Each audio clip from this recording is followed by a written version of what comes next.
Buenas tardes, bienvenidos a su programa Cierre la Puerta. Es un gusto para mí estar como cada miércoles con ustedes aquí en este programa, donde vemos los diversos casos que se enfrenta a uno cuando está en una situación de duelo, pero también esas situaciones, esas pláticas que a veces nos parecen incómodas y que no vamos a saber cómo resolverlas por el momento, porque a lo mejor se encuentran pues en un estado de shock, porque estoy angustiado, preocupado, y vamos a hablar hoy de los trámites funerarios.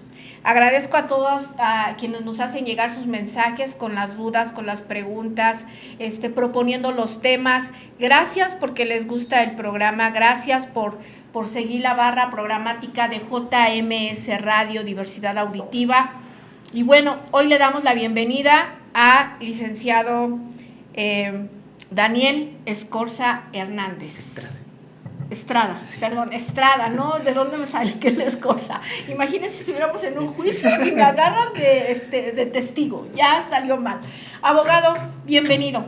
Muchas gracias. Gracias por darte el espacio, por estar aquí con nosotros y bueno, tratando de, yo sé que de la forma, pues más, vamos a llamarle como que más natural, te pediría que nos explicaras a nuestros, a quienes nos están viendo, algunas preguntas que nos hicieron llegar, porque luego no sabemos qué hacer cuando tenemos no, se me ocurre, alguien sufre un accidente en casa y fallece. Okay. ¿Qué es lo primero que debo de hacer de manera legal, abogado? Ok. Bueno, antes que nada, te agradezco de nuevo por la invitación. Para contestar tu pregunta, en casa, si tenemos un accidente, lo primero que hay que hacer es llamar a emergencias. ¿Qué es lo que va a hacer emergencias o el número de emergencia? Va a mandar primero una ambulancia. ¿Qué es lo que va a pasar con los paramédicos? Los paramédicos lo que van a hacer es verificar si aún tiene signos vitales la persona o dejó de tener esos signos vitales. Si fue a través de un accidente, lo que va a dar parte es a la agencia del Ministerio Público. El agente del Ministerio Público es el que tiene que corroborar si en verdad fue un accidente o no fue un accidente. Y en base a lo que se determine por medio de un doctor o un perito, que son los que proporcionan la agencia del Ministerio Público, podremos establecer si fue un accidente y continuar con los trámites funerarios. Si no fue un accidente, se tendrá que abrir la carpeta de investigación y se tendrán que seguir todos los actos de investigación que ordene dicha representación social. Bien, abogado. Ahora bien, ¿qué podemos encuadrar o llamar como accidente? Porque igual y yo pudiera decir es que X persona sufrió un accidente y voló de las escaleras, ¿no? A lo mejor ahí me parece así como que puede pasar, claro. Sí, claro. Nadie estamos exentos a vivir algún accidente, pero lo que usted decía, ¿no? Determinar de manera legal cómo fue, pero ¿cuáles serían, o usted como abogado, cuáles son los accidentes más comunes que a veces nos llevan a requerir de un servicio de un abogado o del Ministerio Público? Pues para la muerte en un domicilio, generalmente los accidentes más comunes son algún tipo de caída dentro del domicilio que haya provocado la muerte de la persona. Ahora, aquí yo creo que para contestar más a profundidad o para explicarme mejor, cualquier persona que fallezca en su domicilio por causas naturales o por causas de algún tipo de enfermedad, no van a requerir la intervención del agente del Ministerio Público, no va a requerir la intervención de que se inicie una investigación. En este caso, lo que se tiene que hacer es llamar al médico de confianza, que es el médico de cabecera que había estado viendo a esa persona. Si fue por medio de un accidente, pues al médico que lo haya tratado en algún momento o a cualquier tipo de médico para que emita un certificado de defunción. El certificado de defunción lo que va a establecer es la causa de muerte. Ahora, si es por una enfermedad, lo mismo, el médico tiene que ir a verificar si esa persona murió derivado o a consecuencia de dicha enfermedad. Si es por esas dos circunstancias, no se necesita la investigación por parte del agente del Ministerio Público. Okay. Y si es por cualquier otra circunstancia, ya sea un accidente, sea por medio de un delito, sea por cualquier otra cosa o situación, lo que se tiene que abrir o dar parte es a la agencia del Ministerio Público y que se haga la investigación correspondiente. Ahora bien, abogado, por ejemplo, hay quienes tienen a alguien, a un enfermo, no vamos a llamarle en etapa terminal, fallece la persona. hay algo que luego me comentan. Ya lo hemos platicado con algunos pacientes, pero quiero que se los diga de manera legal. Aquí el abogado hay que aprovechar. Me dicen, es que me da miedo, ¿sí? Me daría miedo que mi familiar muriera, aunque sea por enfermedad, porque me vayan a detener, me vayan a agredir, ¿Qué pasa ahí, abogado? ¿Qué podría ocurrir? Ok, si muere una persona que ya está en una etapa terminal de una enfermedad, como se los vengo comentando, lo primero que se tiene que hacer es dar parte al médico si no se encuentra presente, porque generalmente una persona que ya viene de una enfermedad y está en una etapa terminal tiene un médico que está al pendiente de todo el desarrollo de su enfermedad. Una vez que le demos parte al médico, el médico lo que va a hacer es verificar si esa persona murió por la enfermedad que le había tiempo atrás diagnosticado. Si fue así, lo que va a levantar es un certificado de defunción, explicando que ese fallecimiento fue derivado o consecuencia al diagnóstico que él había dado con anterioridad. ¿Y qué es lo que tenemos que hacer nosotros? Como les comento, llamar a nuestro médico, el médico va a emitir ese certificado y no hay por qué preocuparnos, porque no se nos va a investigar, no se nos va a llevar a la policía detenido, no nos va a llevar la policía detenido, no vamos a tener algún problema, alguna consecuencia legal si esa persona falleció por o derivado a esa enfermedad que se le había detectado en algún momento. Eso es lo que pasaría. Obviamente, si hay indicios o se llega a observar que no murió por esa enfermedad, que se pueda presumir que murió por cualquier otra circunstancia, es obvio que se debe iniciar una carpeta de investigación y esa obligación la tiene el mismo médico que va a revisar a la persona. Si el médico se percata de que hay indicios de que esa persona no falleció por la enfermedad y falleció por cualquier otra circunstancia, entonces el médico está obligado a informar a la agente del Ministerio Público de esa situación y ese agente es el que va a iniciar con toda la investigación. Pero fuera de eso, no tenemos de nada de qué preocuparnos, porque generalmente, y es muy común, que nosotros cuando tenemos algún familiar ya muy enfermo, lo tengamos en casa. Y si llegara a fallecer en casa, no tenemos nada de qué preocuparnos si esa persona fallece de las causas naturales de dicha enfermedad. Ok. Por ahí había también otra pregunta. ¿Qué pasa, abogado, y cuál es el trámite inmediato cuando alguien fallece en un accidente? Okay. La pregunta era, abogado, ¿cuál es el trámite siguiente y qué se hace con sus pertenencias? ¿A quién se les solicitan? En caso de que, fue un accidente, muere la persona, llega a CEMEFO, ¿qué se hace en esos casos, abogado? Ok. ¿Qué es lo que va a pasar? Podemos tener accidentes dentro de casa o fuera de casa. Generalmente lo que es muy común es tener un accidente automovilístico, por ejemplo. ¿Qué es lo que va a pasar? Se genera el accidente automovilístico, va a llegar la asistencia, lo primero que va a pasar es que van a llegar a una asistencia policial y la asistencia de emergencias médicas. Lo que se va a analizar por parte de la asistencia médica, que son los paramédicos, van a analizar si tienen signos de vida o ya no cuenta con signos de vida. En este caso en el que me planteas, Alma, esta persona falleció. ¿Qué es lo que va a pasar? Se va a iniciar la carpeta de investigación y se va a tratar de esclarecer qué derivó ese accidente. Las pertenencias que va a pasar son indicios.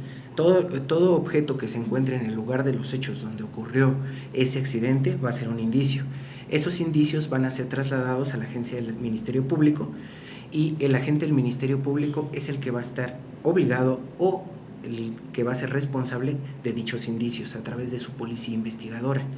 Esa policía investigadora lo que va a hacer es remitir esos indicios a una bodega con la que cuenta la agencia del Ministerio Público y en tanto se esclarecen los hechos, posteriormente como familiar vamos a poder pedir que nos devuelvan esas pertenencias, siempre y cuando esas pertenencias no hayan tenido ninguna relación con dicho accidente, es decir, que no sean indicio de algún probable delito. Si no hay un indicio de algún probable delito, ¿qué es lo que va a pasar? Se nos van a devolver a través de una solicitud que hagamos por escrito a la gente del Ministerio Público.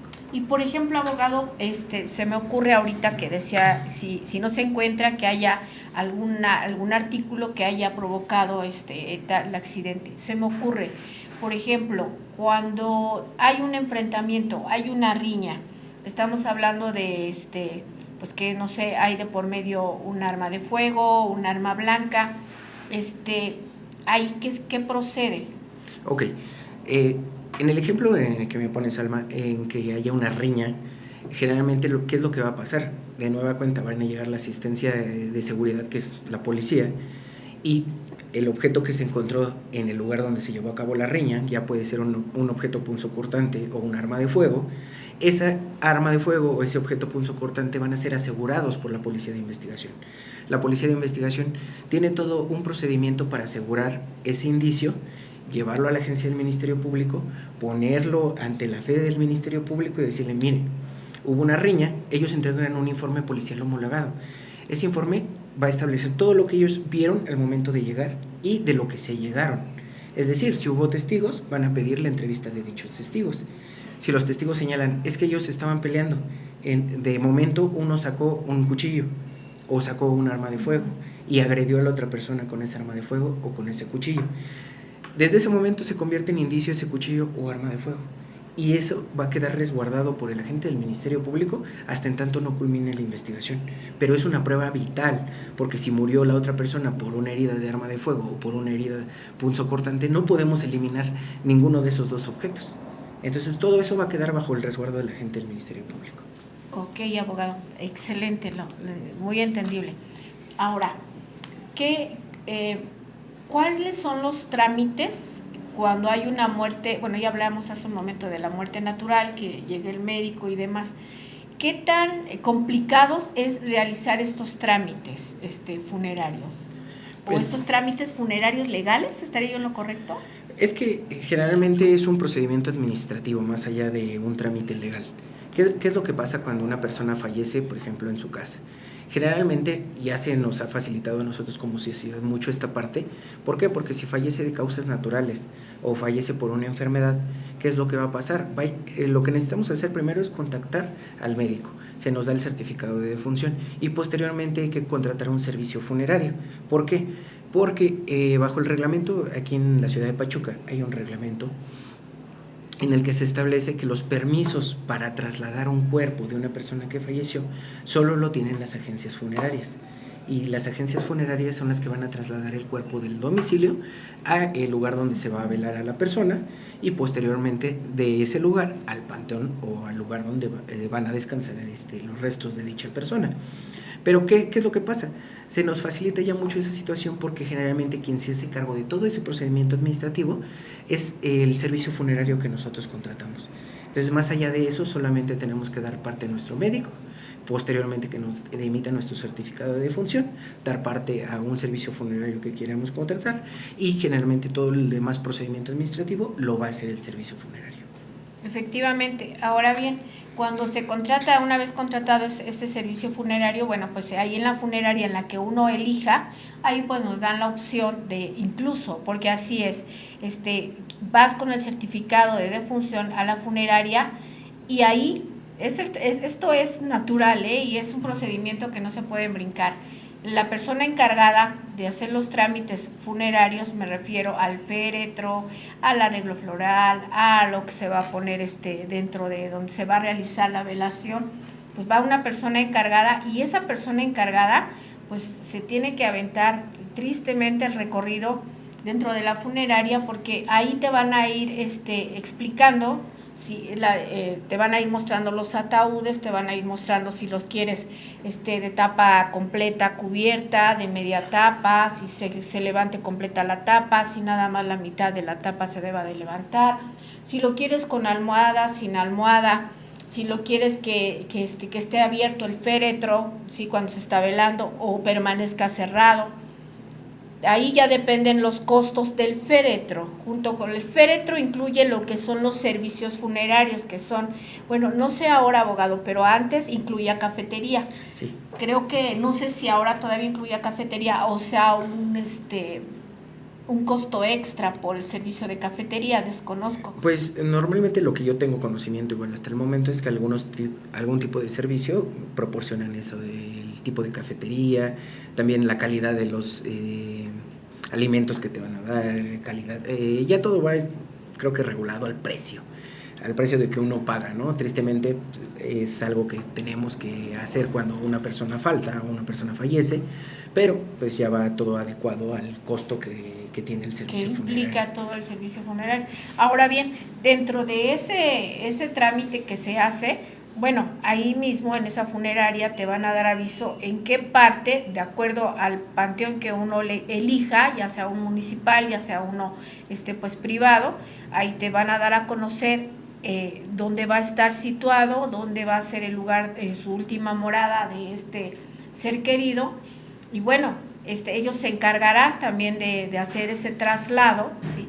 Lo comento, abogado, porque luego hay quienes dicen, es que pagué mi servicio funerario, pero no hubo cafetería, pero porque no preguntamos. Y yo entiendo que en esos momentos pues están pues ante una situación complicada, pero dejan eso de lado, o sea, dicen, no fuimos a cafetería porque no sabían que iba incluido, o porque a lo mejor en ese momento con los nerviosismo y demás, pues ni siquiera lo captaron, ¿no? Claro. Ya si ustedes quieren igual hacer uso de la unidad que pueda trasladar a los que los acompañan, ¿sí? A los dolientes, bueno, tengo entendido que ese sí es otro costo. Si quieren que los trasladen de ahí de donde están, donde se le va a dar, se le va a velar a la persona, a el lugar donde van a descansar sus restos. Ahora bien, abogado, ¿qué pasa cuando alguien muere intestado? Digo, estamos hablando de trámites funerarios, sí, pero también es una pregunta que me hacen mucho cuando estoy acompañando a dolientes que dicen, es que se quedó, mi papá, mi mamá dejó intestado y ahora ya se volvió una bronquísima. ¿Qué se hace en esos casos, abogado? Bueno, primero, para empezar a contestar esta pregunta, pues tenemos que entender qué es un intestado. ¿A qué nos referimos cuando decimos es que falleció intestado? Eso se refiere a que no dejó un testamento. El testamento es un documento donde una persona manifiesta su voluntad para que se haga la disposición de sus bienes después de su muerte, ya sean bienes muebles o bienes inmuebles. Los bienes muebles son aquello tangible y fungible que no es necesario que hablemos de una casa. Una casa es un inmueble, es algo que está físico en el suelo y no se puede mover. Ajá. Por eso se le denomina inmueble. Y los bienes muebles es todo aquello que se pueda tener movimiento, pero sea fungible y sea físico. Entonces, ¿qué pasa? Cuando hablamos de un intestado, es que esa persona no dejó ese documento al que le conocemos todos como testamento, en el que dispuso de esos bienes. ¿Y qué es lo que nosotros tenemos que realizar? Es un procedimiento que se tiene que realizar ante un juez civil, en el cual vamos a denunciar la muerte de esa persona. ¿A qué me refiero con denunciar la muerte? Es irle a decir al juez que falleció esta persona y que esta persona dejó ciertos bienes. ¿Qué es lo que va a pasar? Con esa denuncia nosotros vamos a lograr mediante un procedimiento que de ser el propietario la persona que falleció, ahora el propietario de esos bienes son la persona que pueden ser su esposa, pueden ser sus hijos o puede ser cualquier otra persona que haya tenido una relación con la persona que falleció, pero una relación personal, es decir, que tenga algún tipo de lazo filial para con esa persona. ¿Por qué? ¿Qué es lo que pasa? Fallece una persona, no tenía esposa, no tenía hijos, pero sí tenía hermanos. Esos hermanos tienen derecho a heredar los bienes de esa persona. Ahora, tuvo sobrinos, los hermanos no tienen ningún interés en heredar esa parte de esa persona. Los sobrinos pueden heredar esos bienes de la persona, pero todo eso se hace a través de una denuncia que se presenta ante un juez civil. Y no confundamos la denuncia como la que se realiza cuando estamos ante la presencia de un delito. Nosotros le conocemos por denuncia porque es hacerle del conocimiento a una persona, en este caso al juez, que falleció otra persona. Por eso nosotros la denominamos en lo legal como denuncia. Muchos dicen, es que es una demanda, porque se instaura o se presenta ante un juez civil, y las demandas se presentan ante jueces y las denuncias se presentan ante la gente del Ministerio Público. Pero no estamos hablando de la misma denuncia, es algo muy distinto. Estamos hablando de otro acto jurídico. Pero es iniciar con ese escrito, posteriormente va a tener otras etapas, que es la de inventario y avalúo.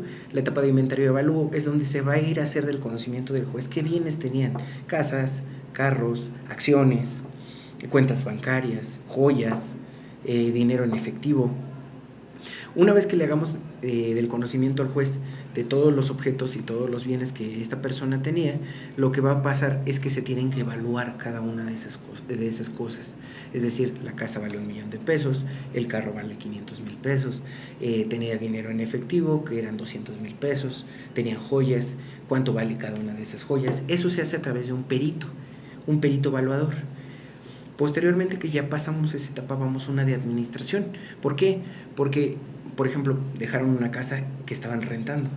Pues todas esas ganancias forman parte de esa sucesión.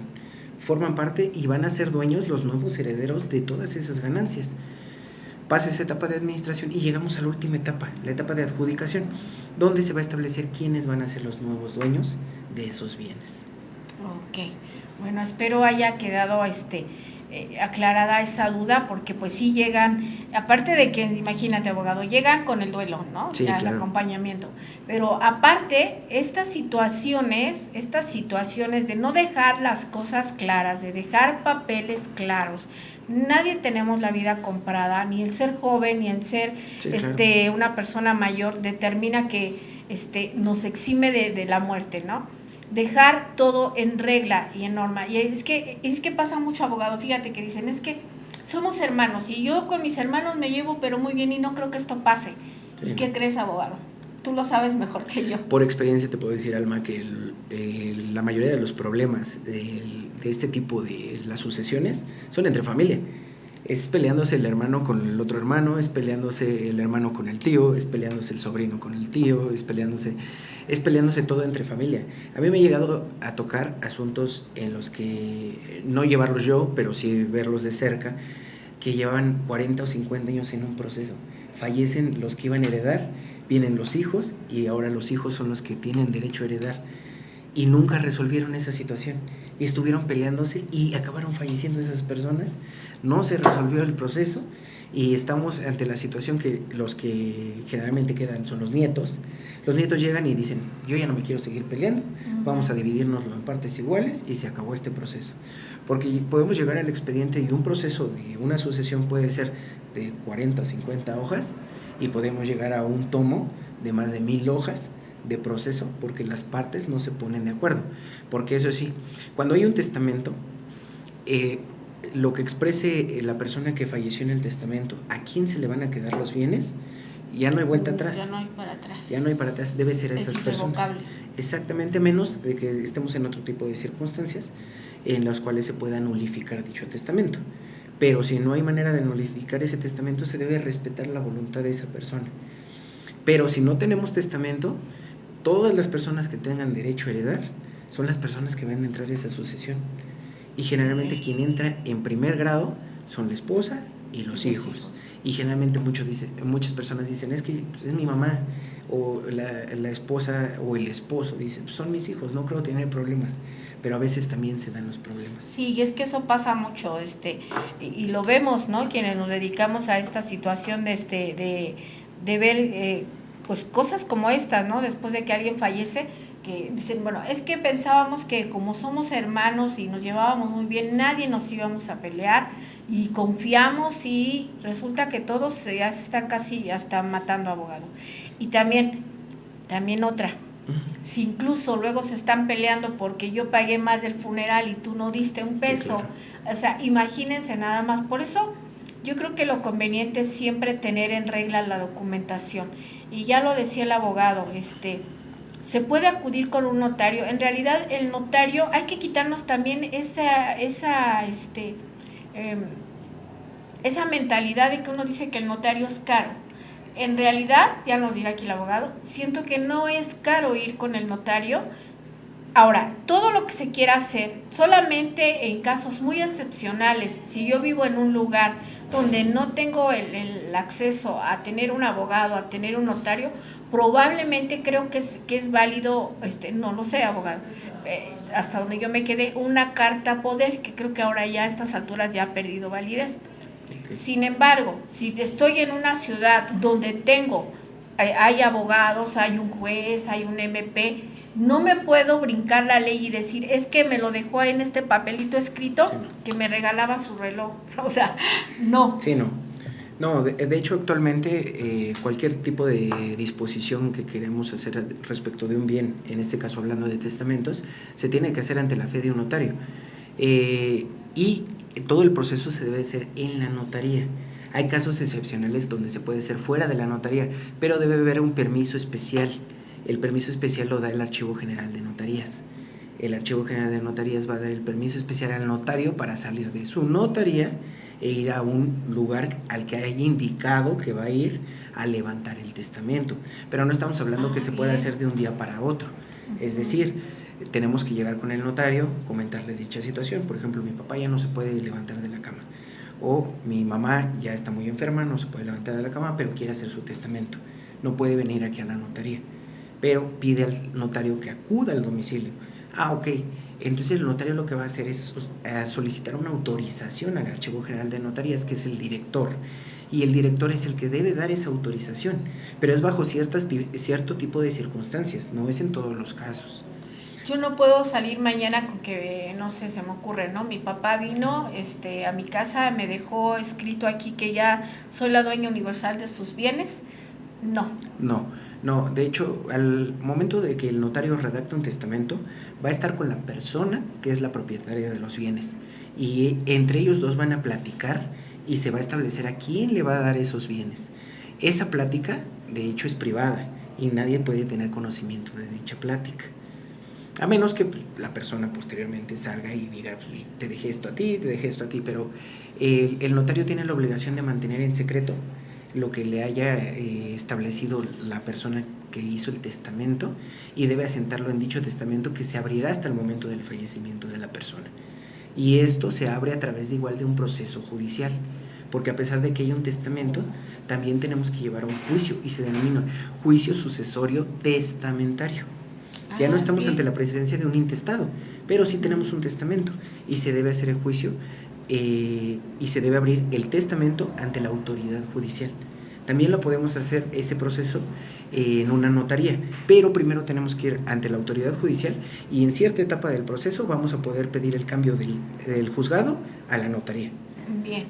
Bien, muchas gracias, abogado, porque hay cosas que digo, uno a lo mejor sabe o tiene uno conocimiento así como que por encima, pero ya ahorita todo lo que nos fue aclarando, pues ya dicen, ok, ya no me pueden venir a engañar que X persona firmó el testamento estando sí enfermo, pero debe de haber constancia de que se siguieron ciertos lineamientos para que llegara hasta mi lugar donde estoy enferma el notario para poder hacer mi testamento. Y lo que se tiene que verificar es que la persona siga en pleno uso de sus facultades mentales, y eso se puede hacer a través de un médico.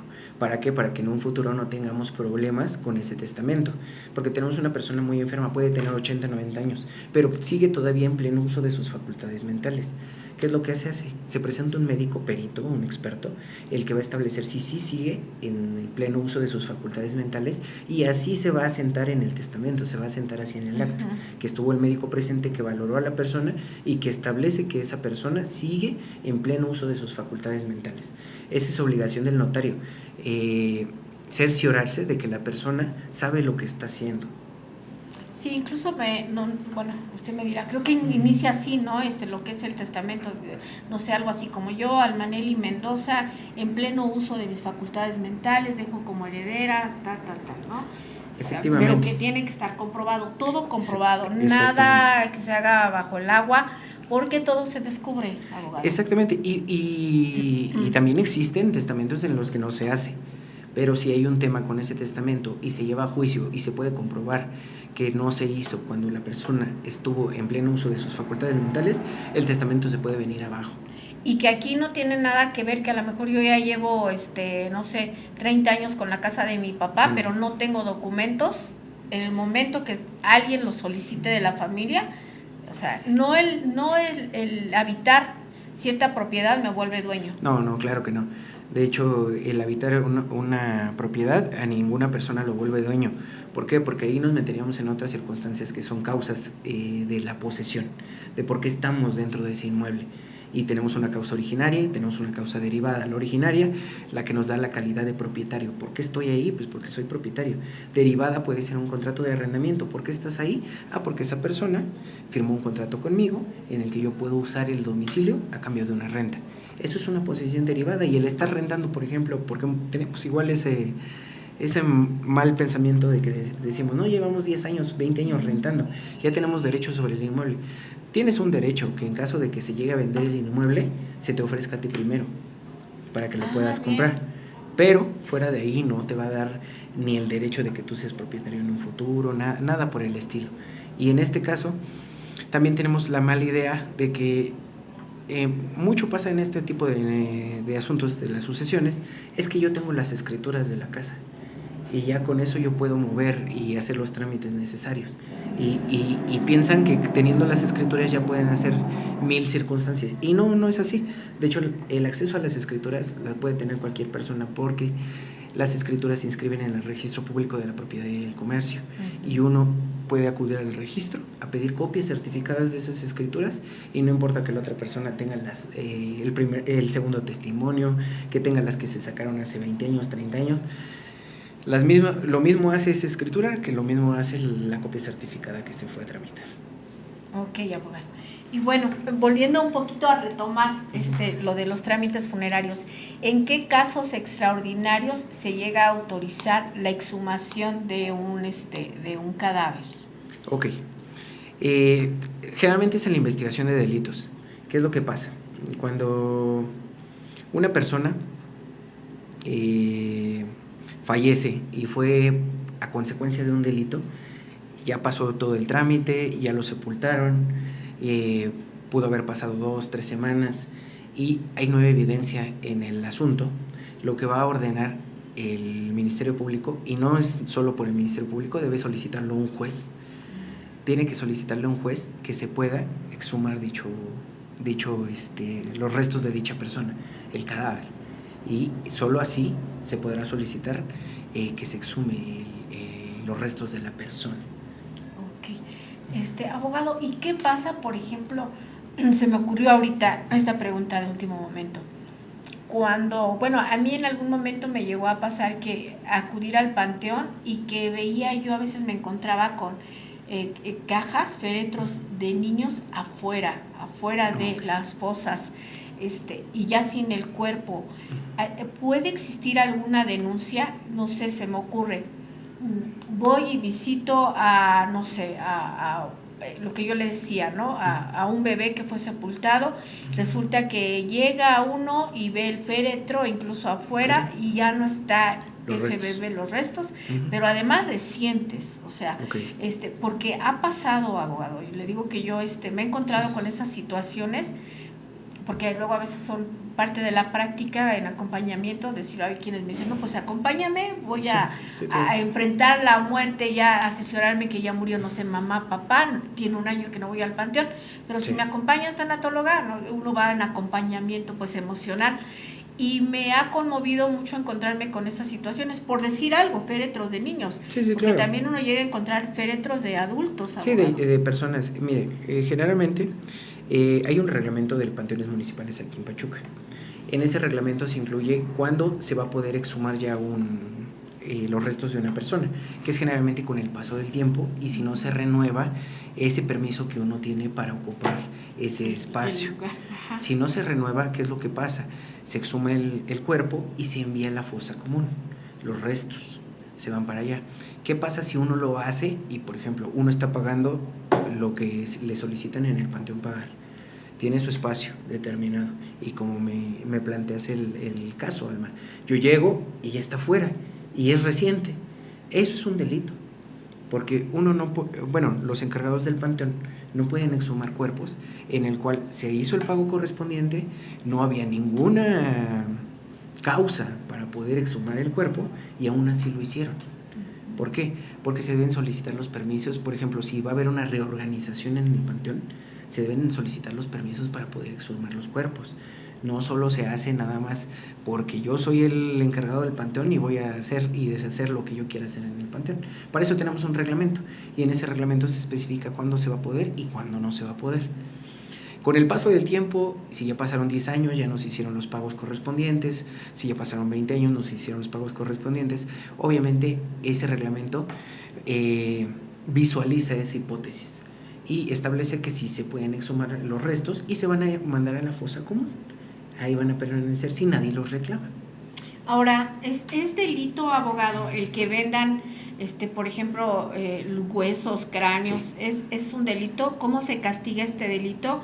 Es muy usual, y digo, no podemos tapar el sol con un dedo, que para quienes estudian medicina les llegan a pedir, bueno, que tienen que armar un sistema óseo completo, un esqueleto, y bueno, los estudiantes pues acuden a la compra de pues de restos.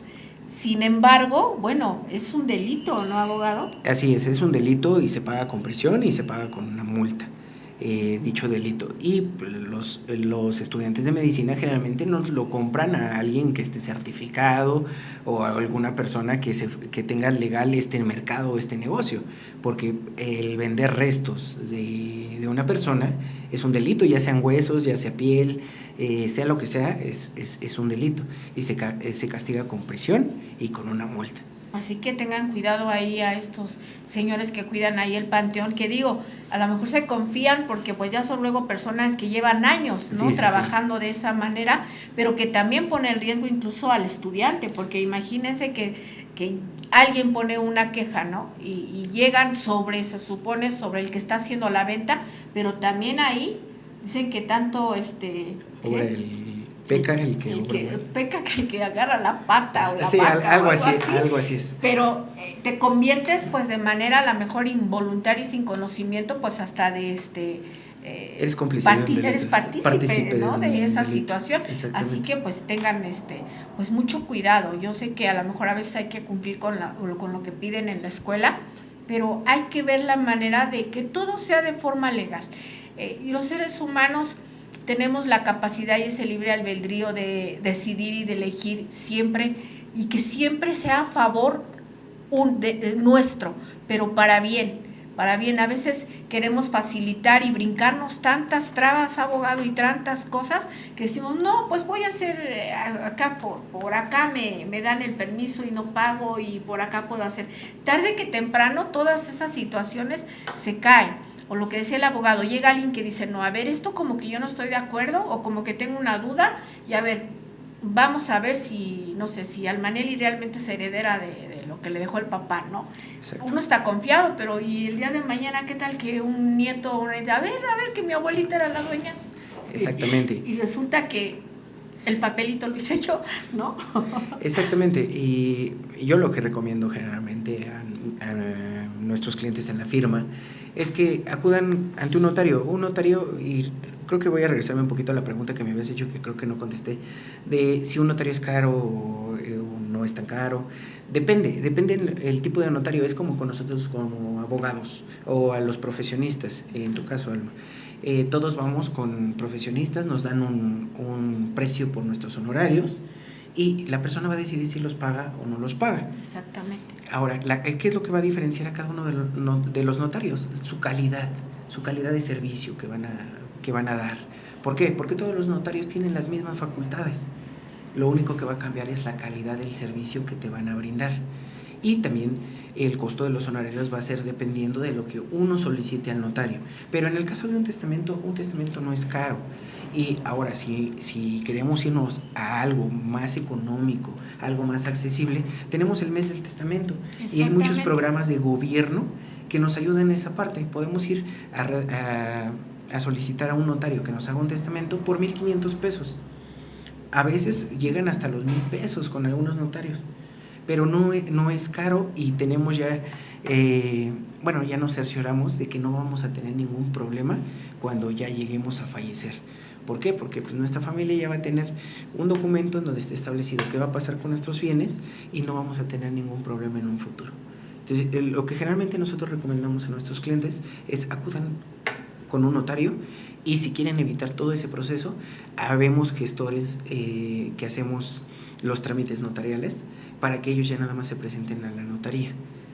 En este caso el testamento es un poco más complejo porque pues, tiene que presentarse la persona que quiere realizar el testamento, estar con el notario y pues comentarle qué es lo que quiere hacer con la disposición de bienes.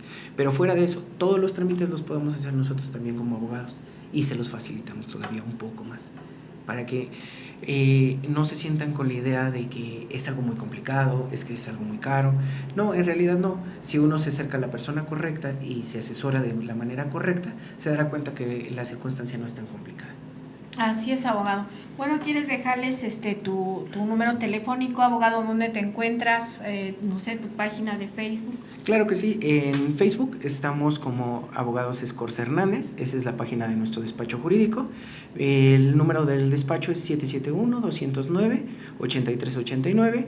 Nos encontramos aquí en la ciudad de Pachuca, en la colonia Doctores, en la calle José María Bandera, en el número 108B, estamos en el último piso del edificio.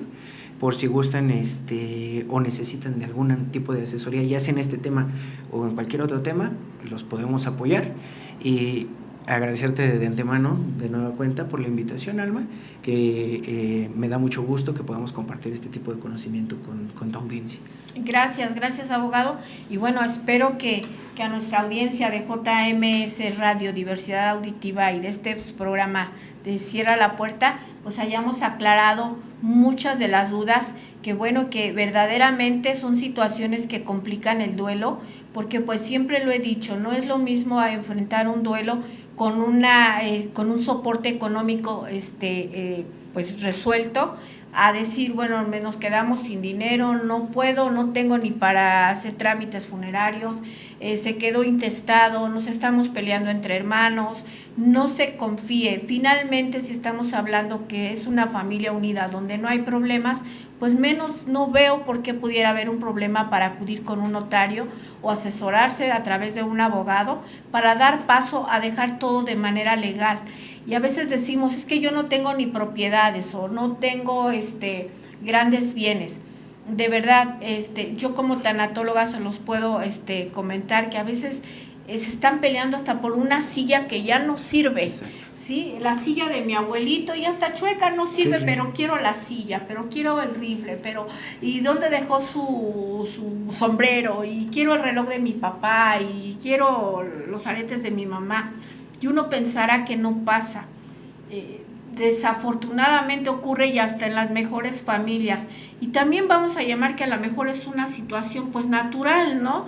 De como ser humano, de sobrevivencia, de querer a lo mejor, no de manera mala, querer conservar algún recuerdo de ese familiar que ya no está, pero hagámoslo de la mejor manera y sobre todo de forma legal, para que no haya problemas en un futuro, para que no haya por ahí detallitos que después se pueda uno arrepentir. Claro. Bueno, abogado, yo te agradezco que hayas estado aquí con nosotros en este programa.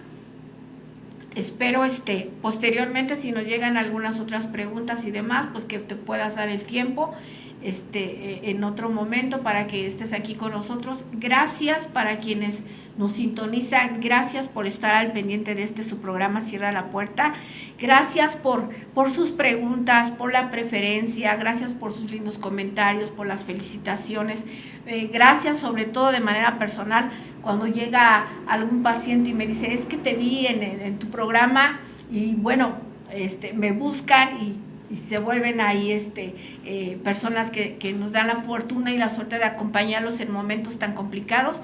Bueno, yo me despido de ustedes, soy Almaneli Mendoza, su tanatóloga de confianza. Síganos sintonizando, quédese para nuestra siguiente programación. Y bueno, esto fue Cierra la Puerta. Gracias, abogado, por haber estado con nosotros. Por la invitación. Y que tengas una linda tarde. Gracias a quienes nos acompañaron en cabina por su apoyo y respaldo. Y nos estamos viendo el próximo miércoles. Esto fue Cierra la Puerta.